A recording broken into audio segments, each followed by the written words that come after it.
இறையேசுவில் அன்பார்ந்தவர்களே, புதிய மது புது தோற்பைகளுக்கேற்ப அன்பமிக்கவர்களே, காலத்திற்கேற்ப மனித சிந்தனைகளும் வாழ்க்கை முறைகளும் மாறி வருகிறது. ஒரு 25-30 ஆண்டுகளுக்கு முன்பாக நாம் கொண்டிருந்த நோன்புகள், வழிபாட்டு சிந்தனைகள் அனைத்தும் இப்போது புதிய பரிமாணத்தை பெற்றிருக்கின்றன. மனிதன் வளர்ச்சி என்னும் எண்ணோட்டத்தில் ஓடிக்கொண்டிருக்கிறான். தன்னையும் தன்னோடு உள்ளவர்களையும் சிந்திக்க நேரமில்லாமல் பல சிந்தனை அலைகளோடு அலைந்து கொண்டிருக்கின்றார்.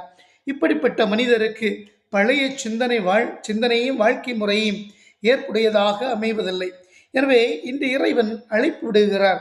புதிய சிந்தனையோடு புதிய செயல்பாட்டோடு இரக்க செயலோடு இறைவனில் சங்கமிக்க அழைப்பு விடுகின்றார். அவருடைய அழைப்பை ஏற்று இந்த சமூகத்திலே மனிதம் மலர்ந்திட, இரக்க செயல் நிறைந்திட இறைவன் இன்னும் நம்ம மத்தியில் இருக்கிறார் என்பதை வெளிப்படுத்த நம்மை நாம் தருவோம்.